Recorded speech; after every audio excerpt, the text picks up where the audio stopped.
My friends, I've just been notified that there is no sound coming through. It is entirely possible this whole time I had my microphone on mute.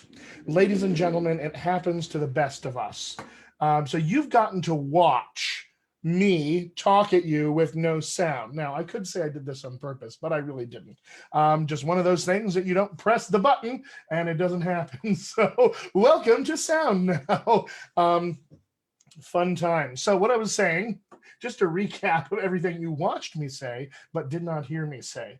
I'm here on Technique Tuesday. That means it's time for accent Q&A and accent technique stuff. As always, put your questions into the comments. I am going to probably be a little delayed seeing them because I'm coming to you through Zoom as opposed to just straight into Facebook, because I have to share my screen with you guys today, and so I need Zoom to be able to do that. So just know there may be a delay. I'm not ignoring you, more or less. No, not ignoring you. That's just what's going to happen. So, but don't be shy. Put all of your questions into the comments, and feel free to say hello as well. I want to know that you're here and watching. So let's see here. I'm just going to look into the comments right now and see what I see. Okay. Who is here? Mackenzie Rasmus. Hi. Says, yay, we got it. Elena Adriana, we can hear you now. Good. Awesome. She's the one who pointed out, Chris, no audio coming through. Anyone else? Can't hear you. What's going on? All right. I am here, in fact. So what are we talking about today, my friends? Today is a pretty important piece of accent skill and accent training. We talked last week about the vowel space and vowels in general, and I showed you this. We went through this kind of picture, right? This map that gives you a sense of the space inside your mouth within which we arch and cup the tongue, we open or close the articulators together. We're dealing with the front, middle, and back of the dorsum of the tongue. And this space inside the mouth gets shaped to produce vowels, all right? So vowels are shapes. Now, I have this picture, all right? Because we need a map of the stuff that's going on inside our mouths. We need a way to say, this is the relative location we're aiming for, the relative kind of physical stuff that we're dealing with. We need something along those lines for the space inside our mouth, especially because, my friends, vowels are a little weird. They're nebulous, they're hard to nail down in some cases, but the more and more you practice with them, the easier and easier it becomes, because the more familiar you become with your actual vocal anatomy, and not just the theory behind this, but what this is like in your own mouth. Remember, this is just the map. This is the terrain. The map is not the terrain. All right, so that's vowel stuff. So let's think of vowels. If we have shapes, what are we shaping? We're shaping the flow of air, or air and sound together. We call that voice. So we're shaping that. The opposite side of the coin, the yin to its yang, if you will, all right, is what would happen if, instead of shaping the flow of air or air and sound, we were in the business of getting in its way, blocking it, obstructing it, stopping it. What would that be like? Obstructing it. That, my friends, would lead us into the land of consonants. Okay. Now, consonants, this is important. I'm going to write it down. I'm making a new flashcard for you because of this. Consonants equals, what do consonants equal? Obstructions. Consonants equal obstructions. All right, when we literally block, obstruct, get in the way of the flow of air or air and sound. That's what we're dealing with. We're dealing with consonants. Okay, that's a pretty important distinction for us, because obstructing and shaping feel very different. And you'll notice that I often talk a lot about how we can feel the voice and the speech actions we're making, rather than trying to rely on what we think we hear. because we can't actually know what we sound like, and you can't listen to yourself in the moment as an actor. So we have to strive to find a physical thing that you can feel in the moment instantaneously that doesn't pull you out of the moment as an actor. If I said to you right now, where's your left foot? You know where it is, don't you? It's not like you have to go, where is my left foot? Oh, I guess it's down there. You didn't have to do that. You kind of instantly knew where it was. Now, it stands to reason you're going to have some experience of your left foot just kind of there the whole time, an awareness, if you will. And what we do as accent actors is we have an awareness of the vocal tract in the same way. So that as we're acting, I can say to you, what is the middle of your dorsum of your tongue doing? What is this left buccinator muscle right here doing? What's this left risorius muscle doing? And you should be instantly able to know based on the feel of it. All right. So consonants, obstructions, vowels, shapes feel very different. And there's a clear delineation between them. And this is important for you to know. Okay. Another word for consonants, by the way, outside of obstructions, another word I will use sometimes, but other accent coaches and sometimes linguists will use, is the word obstruent. Obstruent. I'll write it down so you know how to spell it if you want. Obstruent. Poor handwriting. Obstruent. And it's on an angle too. I'm very artistic that way. Obstruent. All right. That's a fancy linguistic term for obstruction or consonant. Means the same thing. So be prepared to hear that word crop up occasionally with other accent coaches or linguists who are maybe on a project you're on. You know, if they're top-notch linguists, they'll know some phonetics, and this will be a part of it. So they may use the word obstruent. You should just know that they mean consonant or obstruction. All right. It sounds like obstruct, and that's where it ends, obstruction, obstruent. So they're similar enough. You shouldn't have too much of a difficulty with it. All right, let's see here. Who else do I have in the party today? Oh, cool. Danny Steele's here. Hi, Danny. Good to see you, brother. It's late where you are. What are you doing up so late? Great. Natasha Zoe is here. Lana Maru is here. Wonderful, you guys. Facebook isn't letting me easily see all of the comments, so just FYI, it's going to give them to me as soon as you post them. I'm going to try something special here real quick. Give me 1 second and you'll hear my voice. There we go. Now I can see all your comments. Fun, everybody. Okay. I'm a technical wizard sometimes. You should be prepared to know this if we work together. Technical wizard. Other times, the exact opposite. What's the technical muggle? I'm not a Harry Potter guy, so that's whatever. Off on a tangent. So, before we get into the consonants themselves, and I can start sort of playing around with them, you know, playing around in this space with you, I just want to review one piece of information that I have from our last trip into the vowel space. If we remember this right here, close, close, mid, mid, open, mid, and open. What did this refer to, everyone? What did this refer to? Right? This refers to the relative closeness or openness of the articulators themselves. All right, closeness, openness. What are the articulators? Basically, it's any piece of your vocal anatomy here, all right, that moves, that has the ability to articulate. All right, anything here that moves. Now, broadly speaking, you will hear me and every other accent coach probably on the face of the planet describe all of these things as your, quote, articulators, whether they move or not. So it's important for us to sometimes have a distinction between that which is moving and that which is not moving, especially in consonant land, which we're about to go visit. So the articulators, that which moves, okay?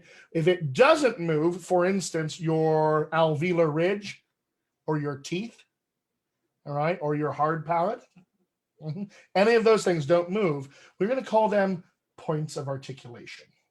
Points of articulation. So articulators, points of articulation. An articulator moves, touches a point of articulation. This will be important for us as we get into the consonants here. So I just wanted to review that really quickly. Let's see if there's any questions here. Oh, Bessie Amata says, what's your website? My website, and I'm going to type it in here, is www.dialectcoachchrislang.com. Yes, I spelled it right on the first try. I often misspell it, strangely. So dialectcoachchrislang.com. If you go to my website, friends, you will be encountered by my very friendly chatbot who will take your information and will provide you with a link with which you can schedule a 20-minute free Zoom consultation with me. In that consultation, we'll talk about all of your accent questions, what you're looking for in accent training, all of these things. All right, so go to my website, invite you, reach out. I'm here to help. I want to make sure you get the support you need. All right, articulators, points of articulation. We've been through this now. So let's take a look here at the consonant version of this. All right, now we've called this a map, okay, because it describes relative locations in your actual mouth. We do not get lucky in the same way with a map, all right, with our consonants. Sadly, we don't. So we're not going to get a map of the inside of the mouth, but what we are going to get is actually sometimes just a little more useful in terms of parsing each little piece of it. It's going to be a little more distinctive than the vowel chart is. We're going to have a little more, some points of reference that are maybe easier to find. So I want you to think about what I'm about to show you as more like a menu of options. All right, a menu with ingredients that we can put together into a meal of some sort, a menu of options. All right, what does this look like? Here we go. Boom. All right, my friends, menu O options right here. Now, if anybody's ever seen one of these before, this may look familiar to you. If you haven't, I'm just going to talk you through what it is we are looking at here. Okay, I'll talk you through all the little details. First things first, I want to point out to you that there are a couple of pieces to this puzzle. All right, I want you to, for the moment, ignore this part. All right, though it is important. This part down here is very important, but ignore it for now. All right, let's just talk about this part and this part. Now, in the comments here, I would love for you to tell me, what do you see that makes these the same or different, just in terms of any detail that you see on this, between this part here and this part here. What is it that you see? Put them in the comments. I'm going to look over the comments here real quick. What do we see here? Comment time, comment time. There's a Zoom lag here, so I'm waiting. I'm watching myself do this in like 10 or 20 seconds behind. All right. Julius Kelly asks, you wouldn't happen to have this available for print or download, would you? Sadly, I do not. You're going to have to study with me to gain access to these materials. You will be able to find the full International Phonetic Alphabet chart, which has just been revised this year. You'll be able to find that online if you Google it. But for now, I would advise against doing that because it's going to have a lot of symbols in there for the alphabet, the phonetic alphabet, that are likely to confuse you. So I would advise against that. To gain access to this, you will have to study with me. These are my materials. I don't just give them away. So I need to, I'm happy to share them with you like this. But please come study with me, and we'll go through this all together, and you'll get a copy of this then. All right. So why are these the same or different? Biggest reason is this. All right. Obviously, this one's bigger and this one's smaller. All right. There are more things to do in this bigger chart. There are more words. You may notice that there are some words that are alike. For instance, bilabial. Both of them have that. So they do share some similarities there. All right. So what else is different. This guy right here, consonants pulmonic and consonants non-pulmonic, right?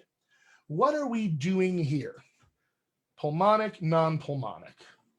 All right, the word pulmonic is a curious one.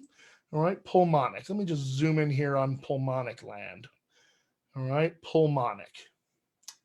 In this area, pulmonic refers to the pulmonary system, your lungs. All right, that pulmonary system that takes air in and out of your body, distributes oxygen to your blood. That's the pulmonary system.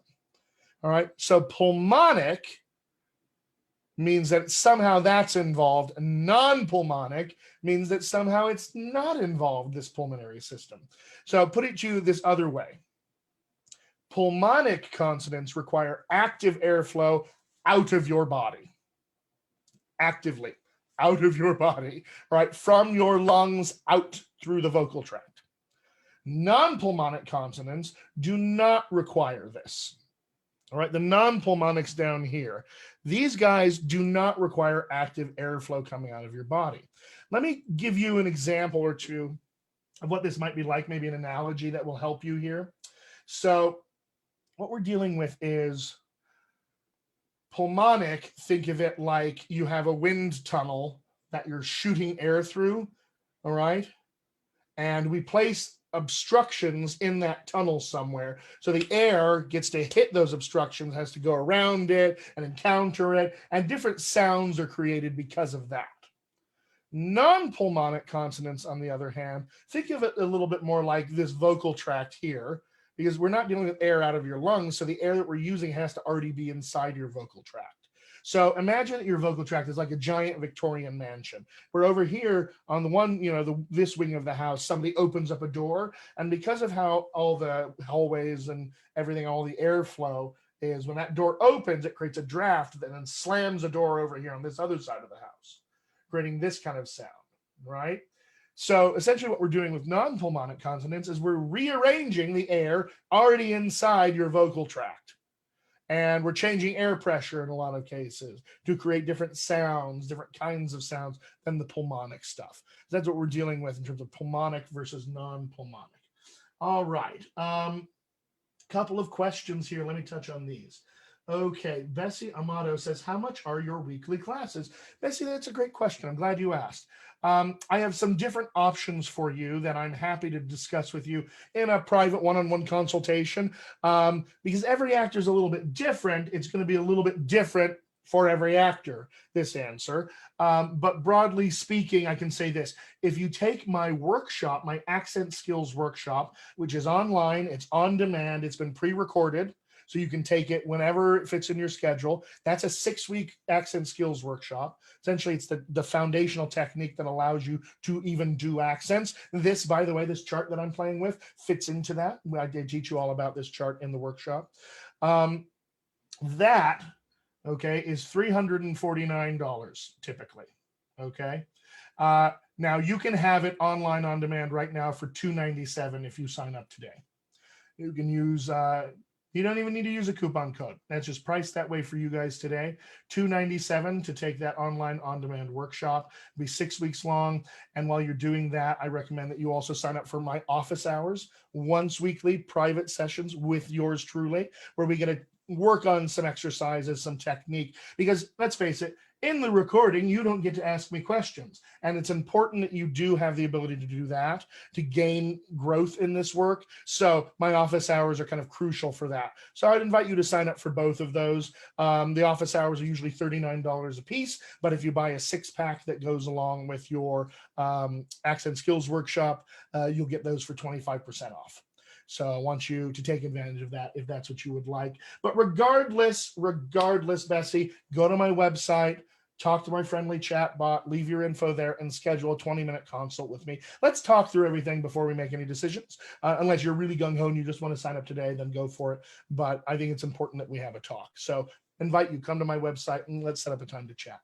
Another question here, Ariel, I apologize, Staley. Let's hope that's how you pronounce your name, and I got it. If not, I apologize.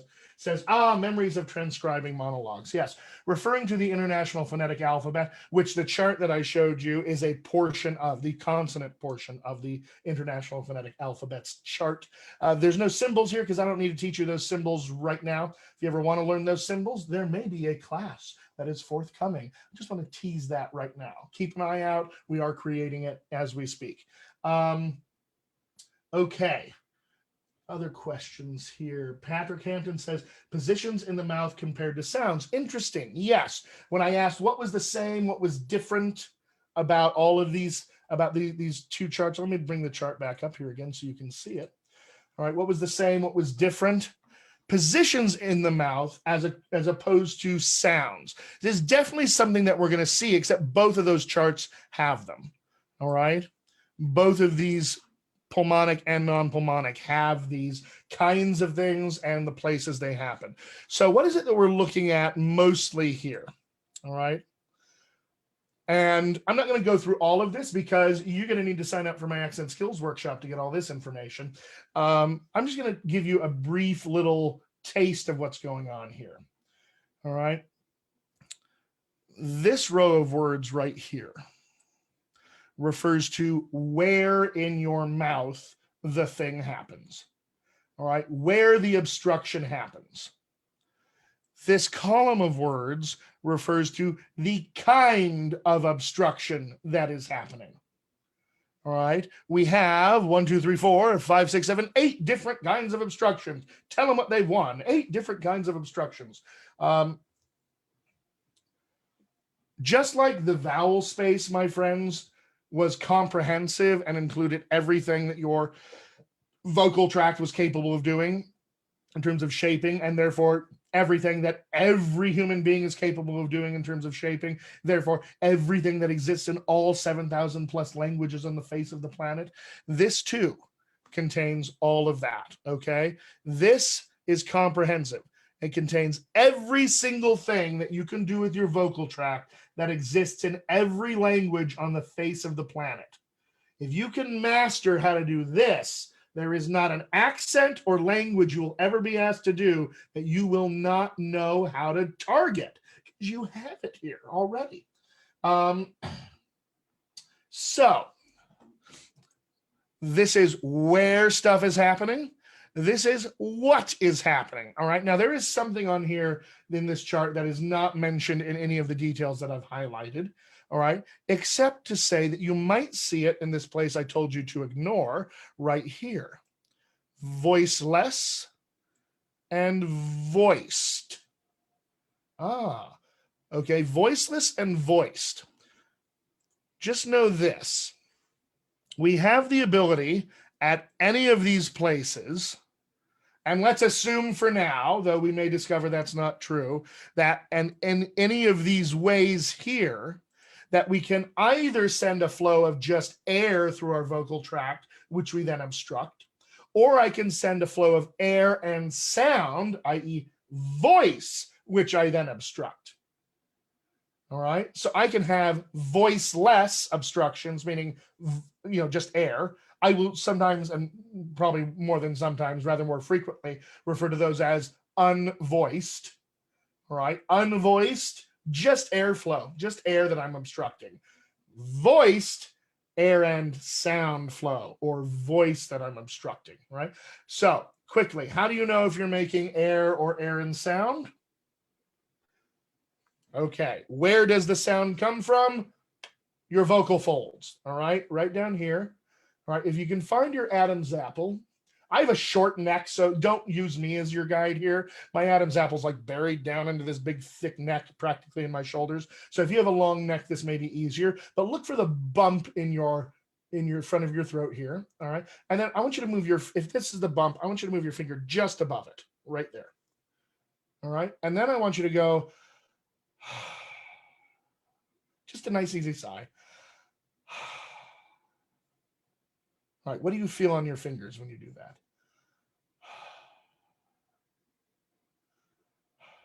Probably nothing, right? Now, what if you sighed with voice?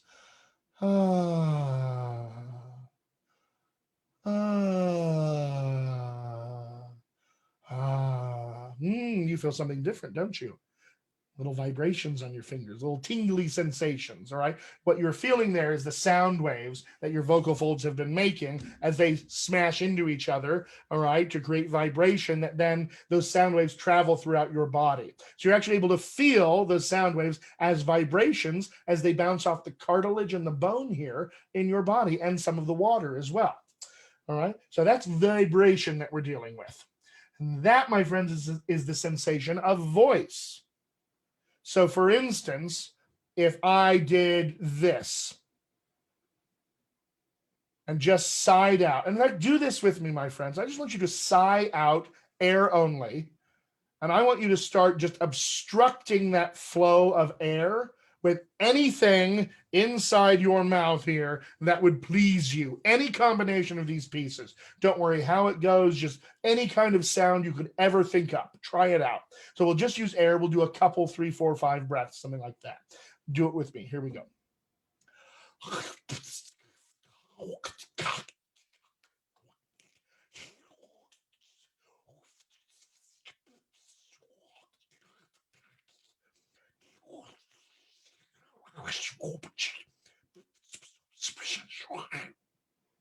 Great. All right. So that was us, again, that wind tunnel, just air going through it, and us placing things in the way of that wind tunnel, of the air as it went through that wind tunnel. So we got different kinds of things.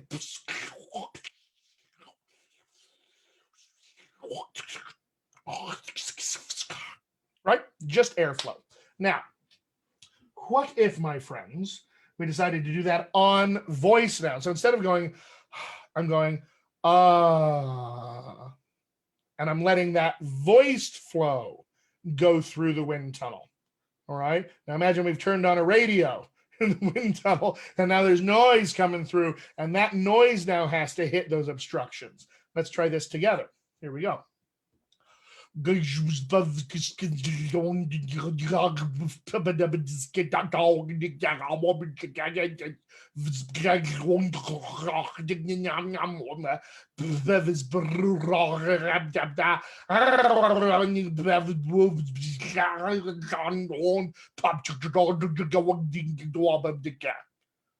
Okay, now you just did that with me, right?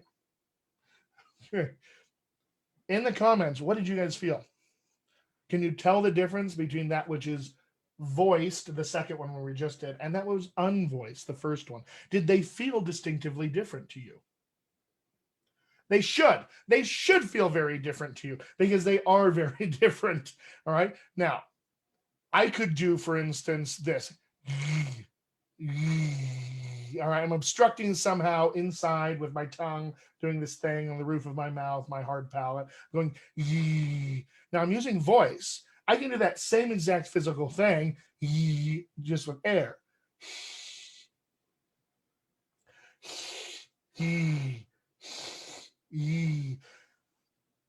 So the point I'm making here is that anywhere that you can do one of them, you should try to see if you could do the other, because they will likely exist in pairs. All right. You may discover, though, that there are some obstructions that would like, for whatever reason, to only be, for instance, voiced or unvoiced. You may run into that. You may not. I'm going to leave the mystery up to you until we dive into this work together in our accent skills workshop, or you come to work with me privately, and we'll pick this apart in great, great detail. All right. Now, just a note here back in our vowel or our consonant chart. Okay, when we're dealing with pulmonic and non-pulmonic both, here's something to pay attention to. All right, pulmonic I have described as active airflow out of your body, active airflow out of your lungs. All right, this is important because that airflow can only happen as it's leaving your body. You and I both, though, possess the ability to have airflow out of our body and airflow inside our body. All right, we both have the ability to do that. So what is egressive? This is out of, I just brought a new word into existence. This is called egressive airflow, airflow out, like egress out of a building. This is egressive airflow. So if you went, and you can feel air, on your hand. That's how you know air is leaving your body. But you could also pretend that you've been startled and somebody has handed you a bag of money and an HBO franchise, and you go, that's ingressive airflow, the airflow going in. So these pulmonic consonants, the ones that require active airflow, those will only ever be egressive. The airflow will only ever be going out, right? It's possible to make some of these same obstructions on ingressive airflow. They just don't happen to exist in any human language known to man. So we don't really pay too much attention to them for now. They may exist someday, so it's important we know the difference between egressive and ingressive airflow.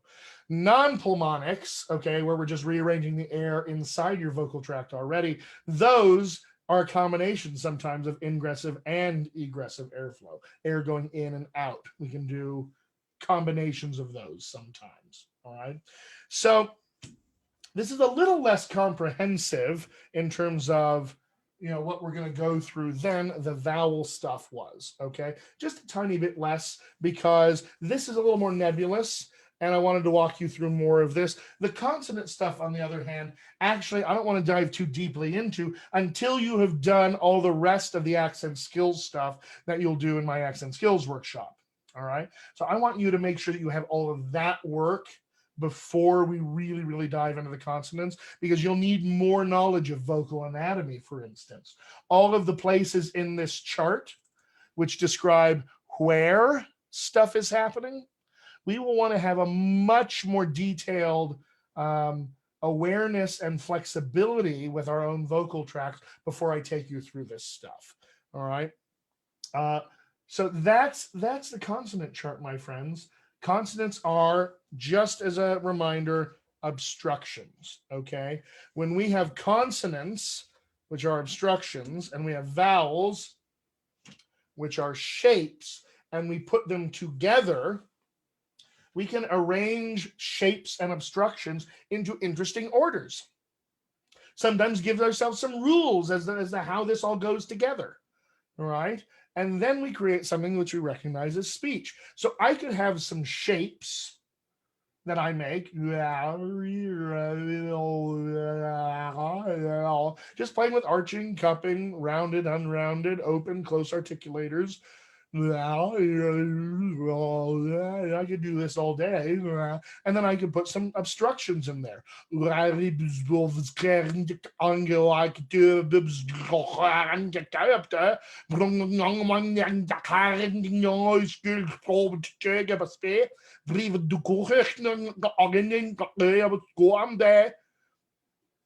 That sounds a little bit like language, doesn't it? Yeah.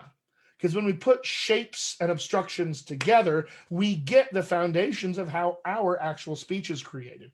And if we can use this, and if we can use this here, what we get, all right, is the ability to put all the shapes and all the obstructions together into a single kind of all-encompassing unit of stuff that we get to then pick from for every one of the accents we ever want to learn. And you're asking yourself, oh my God, that seems like a lot of stuff. Absolutely, it's a lot of stuff, but it's not about remembering it here. It's about remembering it here, feeling your way through this. Yeah. Now, it's likely that of all the 7,000 plus languages in the world, all right, your small portion of it here, and you have a small portion of it on the other chart, right? You won't possess everything, but if we can learn how to do all of that, I'll say this again, there is not an accent or language on the face of the planet that you can be asked to use as an actor that you will not know how to do, because you already possess the physical capability to do the thing. Imagine, my friends, imagine the empowerment this brings. Everything. It's everything for us. Possibilities. I'm all about exposing you to the possibilities that your own vocal tract contains. Are you a human being? Yes. Do you have a vocal tract like the human beings have? Yes, I do. Then it is capable of everything that every human being on the planet does, whether you grew up in that language tradition, that accent tradition, that culture, or not. You have the ability to do it. This is the gift that I want to give to you through this training. All right. I want you to have this. All right. But you got to come take it. You got to come get this information if you want to have that empowerment available to you. If you want to be the one who's in the driver's seat of your career, in this particular instance, gaining accent skill, gaining more accents, expanding casting opportunities. More casting opportunities equals more casting equals more money in your bank account, equals bigger, better, faster, stronger career. Onwards and upwards, my friends. You want to, Wendy talks a lot about the package that you have to build. How many headshots do you need? How many types do you need? All right. How many kinds of demo clips do you need, and what you need in your reel? All this information so that an agent sees you and goes, yeah, I want to rep you because we're going to make money with you. Imagine expanding all of your types and brands, that entire repertoire. Imagine expanding that repertoire with dozens of accents. Now your agent can literally submit you anywhere, and you get a little more flexibility in being able to pick where you want to go in your career. Actors so often are like, in the back seat of their career, waiting for things to happen to them. Do not be that guy, friends. Don't be that guy. All right. You want to grab the bull by the horns and ride it off into the sunset. Right. The time is now to start. And this business is about to get back into it. I've had a bunch of actors in the last few weeks contact me for auditions. So it's happening, my friends. And I guarantee the time to be good at accents is before you need them. You do not want to show up, unprepared and needing an accent in 2 days for a big audition. You don't want to feel like that. That's a crappy feeling to have. You want to feel good and empowered and ready to go. Like, yeah, I got this. I know what to do because I have the technique and the skill, and I know that I could get it done. That's what you want. So I invite you, come to my website, dialectcoachchrislang.com. It's in the comments. Check it out there. My accent skills workshop, you can get for $297 today. All right, usually $349. You can get it for $297 today. If you are an actor who is looking for a general American accent, all right, raise your hand or put it in the comments. All right, if you're trying to learn a general American accent, maybe you're not from America.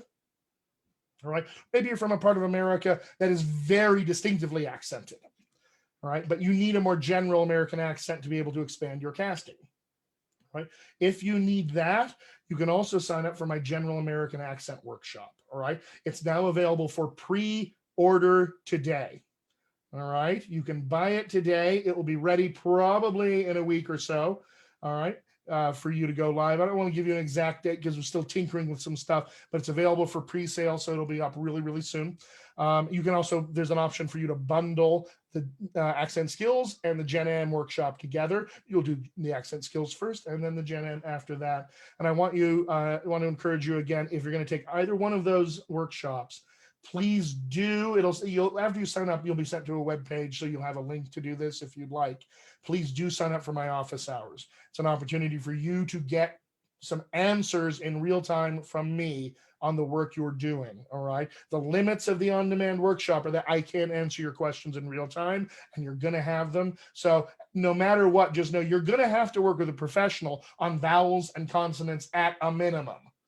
All right. Also, some of the vocal anatomy stuff. All of that. You're going to have to work with a professional accent coach on the vowels and consonants no matter what. So just know that you can sign up for all of those together. Be great value. And you can get it all done now, guys. September is almost over. October, November, December. 3 months until we get into pilot season. And you better believe this business is going to be gung-ho. So you want to get this done before pilot season so you can put this on your resume to have your agent, manager, or your new agent or manager, which hopefully that wants to sign you here in the next month or two, so they can submit you for all the things that are going to make you and them lots of money in the new year. Okay. Any other questions here? Great. Cool. All right. Lots of stuff here.